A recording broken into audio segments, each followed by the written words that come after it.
This is not just another crime story. This is the kind that haunts your sleep, that burrows into your bones, and lingers long after the credits fade. And if you're anything like me, be ready to look over your shoulder, because evil, real evil, doesn't always knock. Sometimes it kicks the door in. This is the horrific case of the Wichita Massacre. Two brothers, raised in chaos, hardened by violence, consumed by darkness. 5 innocent lives, full of promise, dreams, and love, shattered in one unimaginable night. And one woman, stripped of everything, crawling naked and bleeding through a frozen field, just to survive, just to tell the world what they had done. This isn't fiction. This isn't exaggeration. This is the Wichita Massacre, one of the most disturbing, chilling, and senseless crimes America has ever witnessed. And once you hear it, you'll never forget it. Reginald and Jonathan Carr were born in Dodge City, Kansas, not exactly the place you'd expect evil to grow. But their story started with tragedy, the death of their little sister. That loss shattered their already fragile family. Their parents spiraled, emotionally absent, financially unstable, unable to cope. What followed was a childhood scarred by chaos, emotional abandonment, alleged abuse, and long stretches of neglect. Some relatives have come forward to suggest that both brothers may have suffered unspeakable assaults at the hands of their mother's various boyfriends. If true, it paints a dark origin behind the violence that would one day erupt from them. By their teenage years, Reginald and Jonathan were well known to law enforcement. School fights, petty theft, juvenile detention. It wasn't just rebellion, it was the foundation of something far worse. They weren't just angry boys, they were turning into predators. And in December 2000, the world would learn just how dangerous they had become. Not because of a gang war, not because of money, but because of something colder, more senseless. Because when the Carr brothers arrived in Wichita, they brought hell with them. Over the course of just 7 days, their crimes would escalate with terrifying speed. Robbery, assault, kidnapping, execution. They didn't care who you were, where you lived, how good your life was. If you crossed their path, you were already dead. You just didn't know it yet. This is not just about murder. It's about the psychology of evil, the anatomy of terror. It's about 5 friends whose only crime was being home that night. This is the story of the Wichita Massacre, and it begins with a knock on the door. December 7th, 2000, a bitter Kansas night, the kind of cold that cuts straight through you.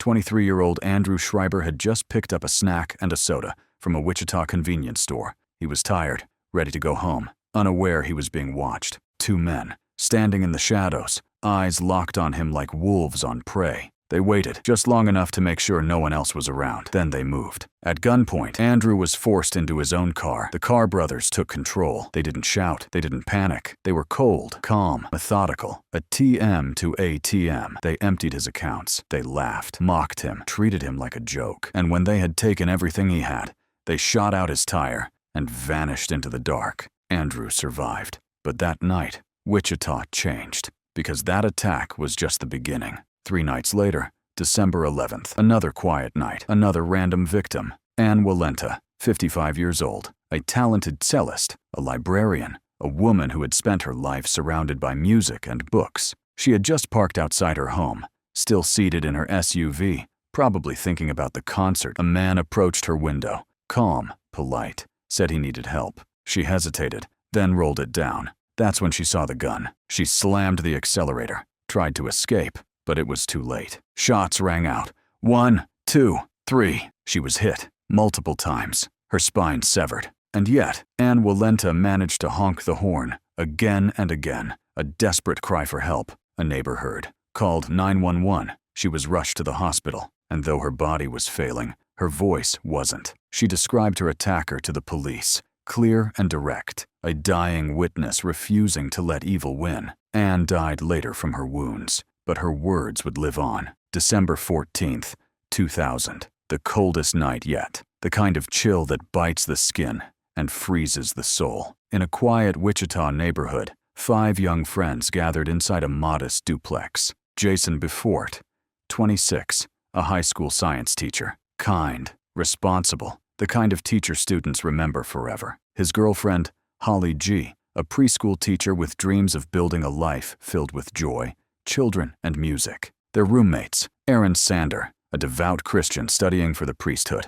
and Bradley Haka, a beloved church usher and bank employee with a quiet, calming presence. They were young, educated, compassionate, full of life, the best kind of people, and none of them knew what was coming. Just after 11 p.m., the door crashed open. 2 armed men stormed in, dressed in black, faces hard as stone. The Carr brothers had arrived. One by one, the friends were dragged from their rooms, naked, confused, shaking with fear. They were shoved into the same bedroom, forced to kneel, faces to the wall. Holly's dog barked wildly. One of the brothers raised his gun and threatened to shoot it. But this wasn't about theft. This wasn't about money. It was something worse. It was ritualized degradation, a campaign of humiliation, pure sadism. The group was ordered to perform unspeakable acts on one another, at gunpoint. Any hesitation brought violence. Any refusal brought a threat of death. Then the brothers separated them, took them out one by one to nearby ATMs,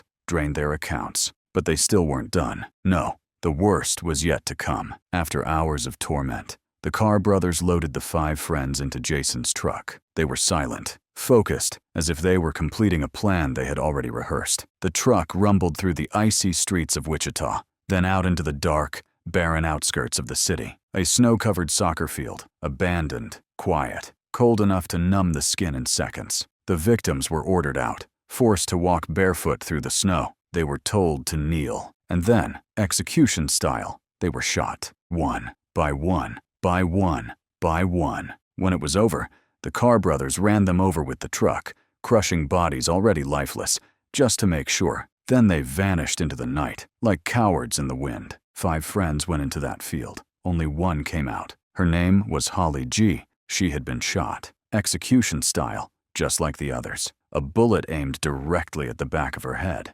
But fate intervened. A simple plastic hair clip deflected the bullet just enough to spare her life. She lay still, face down, covered in blood, her body trembling in the snow. She held her breath, played dead, prayed they wouldn't come back. Minutes passed, then more. Finally, silence. When the sound of the truck faded, she moved, naked, wounded, bleeding. She got up, barefoot, dazed and freezing, and began to walk through snow-covered fields, across razor-sharp barbed wire, her skin torn, her feet frozen, her breath shallow. Every light in the distance filled her with terror. Every sound made her duck, made her hide in the snow. She thought they were coming back to finish what they started, but she didn't stop. She couldn't stop. Finally, through the blur of frost and tears, she saw it, a house, decorated with Christmas lights, glowing like a miracle in the dark. She reached the door, knocked, collapsed. Her body gave out. A couple answered, stunned by the sight. A woman, naked and bloodied,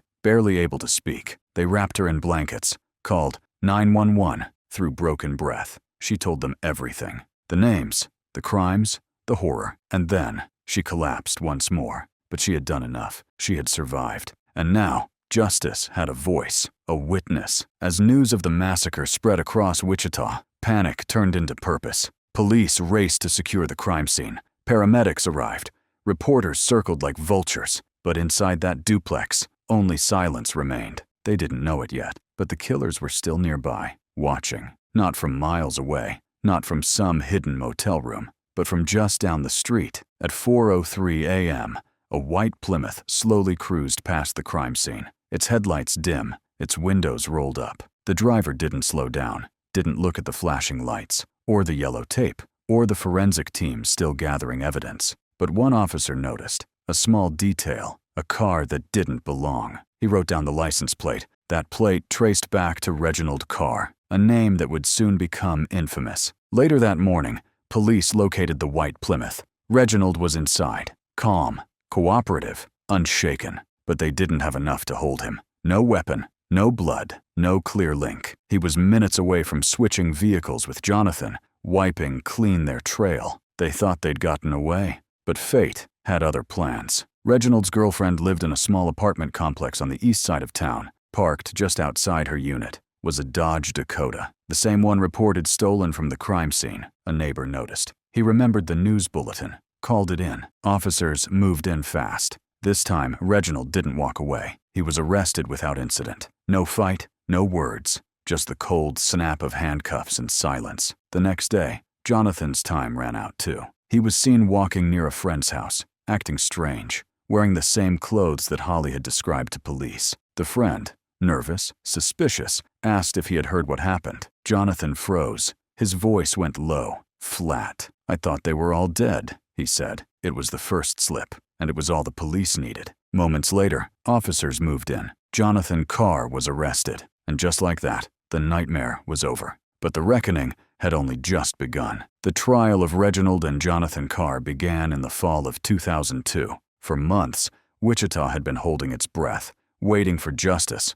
waiting for answers. The courtroom was packed. Survivors, family members, reporters, everyone wanted to look these men in the eyes. Holly G took the stand. Calm, brave, steady. She relived every moment. The closet, the abuse, the snow. She pointed to the Carr brothers. That one held the gun. That one pulled the trigger. Her voice was clear, vivid, unwavering. It was the turning point of the case, and the evidence followed. DNA, ATM footage, phone records, surveillance photos. It all lined up. Then came a detail that even seasoned investigators couldn't forget. While riding in a patrol car after his arrest, Jonathan Carr reportedly asked the officer 3 chilling questions. What is capital murder? How does the death penalty work? Do you feel it when they give you the injection? The jury deliberated for just 5 hours. The verdict? Guilty.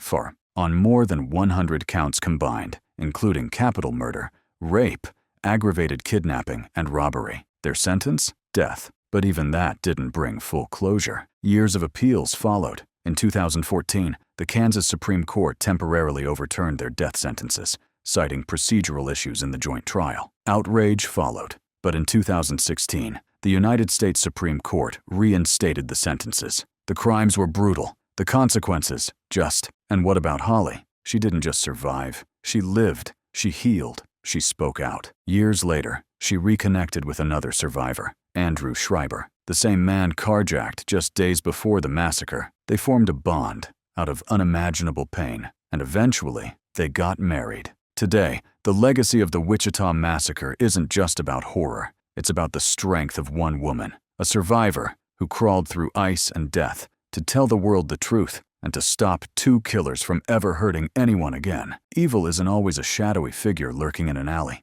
Sometimes it walks into your home. Sometimes it knocks on your door wearing a smile. The Carr brothers didn't just take lives. They shattered a city's sense of safety. But one woman, barefoot, bleeding, broken, crawled through ice and terror just to make sure they wouldn't win. And because of her, justice was served. Stories like this aren't easy to hear, but they must be told, because silence protects monsters, and the more we confront the truth, the less power evil has to hide. You've just heard one of the darkest cases in American crime history. If you found this story important, disturbing, or eye-opening, subscribe to Global Crime Files.